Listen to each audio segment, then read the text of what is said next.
hear me? Shut up. And I knew she couldn't get up and move because it was in the middle of the church. So I said, Mama, you shut up, Mama. Mama. Are you done lost your mind, Chris? Now I said, shut up, boy. Mama, I said, shut up, lady. You wait till after church. You wait till after church, Chris. Now, Mama, you wait till after church, Mama. You hear me? You wait till after church, Mama. My mama's so mad at me. They thought she was shouting. She mad at me. Oh, Lord, I'm gonna get him, Lord, I'm gonna get him.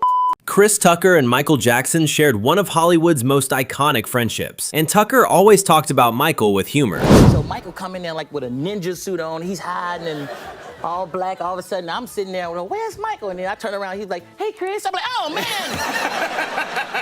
How long you been here? About 5 minutes.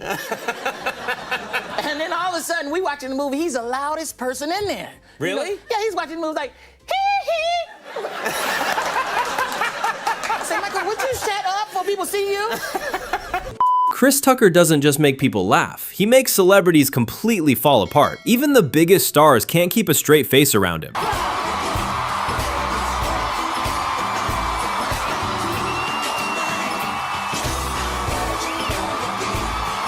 And that real-life confusion ended up creating one of the most iconic movie lines of the decade.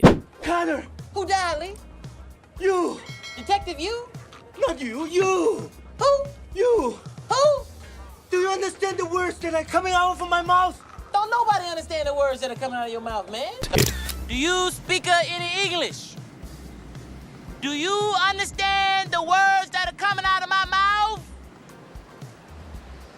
Chris may have played a cop in Rush Hour, but his real-life thoughts on police are a whole different story. They childish, hiding in the woods waiting for somebody to speed. That's childish. You know what I mean? They ask stupid questions when they pull you over. Because I was driving one time. The cop said, didn't you see me back there? Why you start speeding up?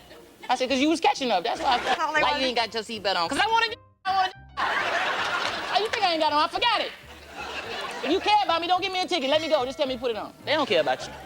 Like they love you. Put it on because we want you to be safe. So you can go to court. Yeah, I'm gonna myself because of this ticket because I can't pay it.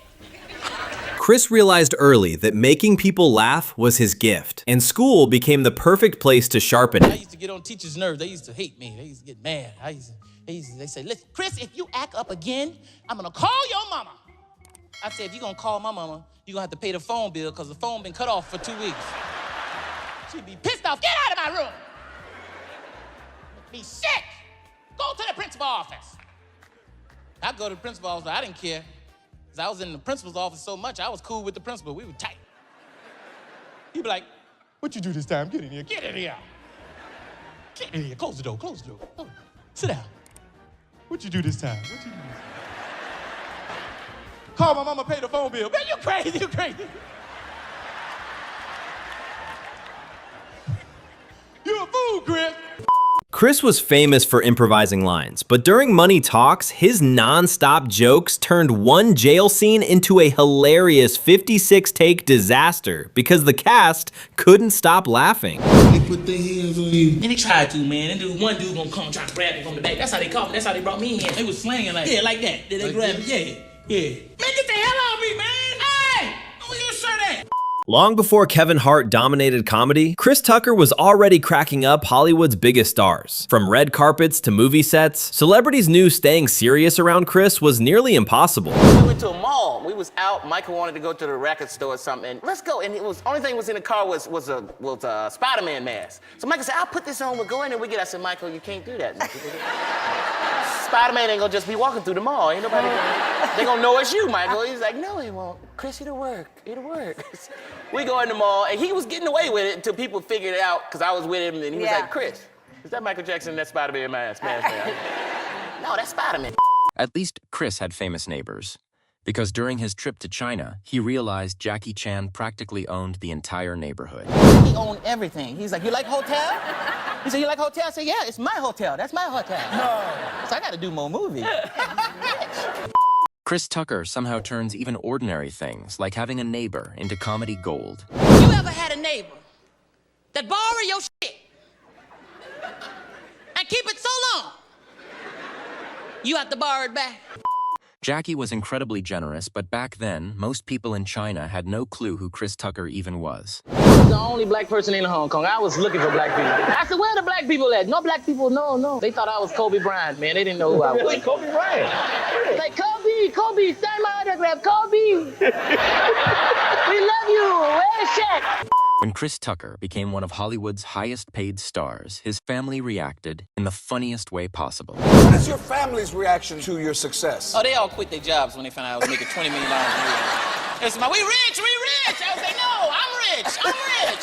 Being close friends with Michael Jackson came with amazing perks, and his incredible generosity was on another level. Hung out with him a lot, and Michael was just so nice, man. You'd be around him and you just get happy, man. He would give you anything if you liked something. Like I was just complimenting a flat screen TV he had, and he gave it to me. I was like, Michael, but then black came out of me. I started liking everything after that.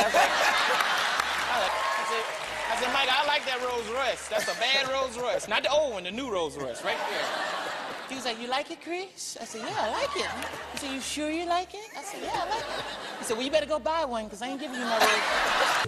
Before the fame and huge success, Chris Tucker was struggling hard and dealing with tougher times than most people realized. Your mama calling me for Christmas, wanting a Christmas gift and shit. I always want something. So, man, why the fuck every time you call, you always want something? Why the fuck we just can't talk? You know I ain't got no money. I told her, I said, I'm broke. Broke as a mother. I'm so broke, if a nigga rob me, he'll just be practicing. Chris Tucker's celebrity contacts were unbelievable, but his awkward moments with them were even funnier. Just ask Michael Jordan, who taught Chris never to wear the wrong sneakers around a legend. Michael Jordan. I wear Jordan 1s and the most comfortable shoes, and every time I see Michael, he look at your shoes. First thing he do is look down, what kind of shoes you got? Reebok, man, you crazy.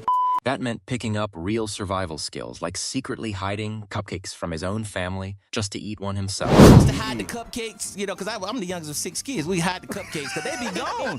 By the time my mama get home, you say, Mama, I got that groceries for you. I got that. You take it in there, you hide them cupcakes. You know, you take out 3 or 4 of them. Mama, what happened to the cupcakes? Hey, man, Mama just bought 2 of them, man. I'm sorry.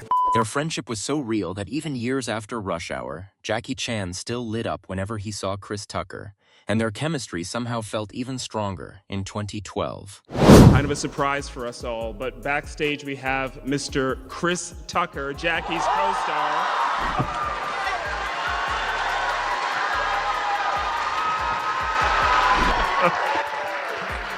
All right, you must have some stories about Jackie. Anything you want to tell us about working together? Oh, man. I didn't know if Jackie spoke English or not. And because he didn't say nothing to me the whole time, and we was meeting, and the whole meeting, Jackie didn't say nothing. He was just shaking his head and he was like this. And I was like, yeah, and I'm gonna do this. And I was talking, I'm gonna do this. And I think we should do this and this.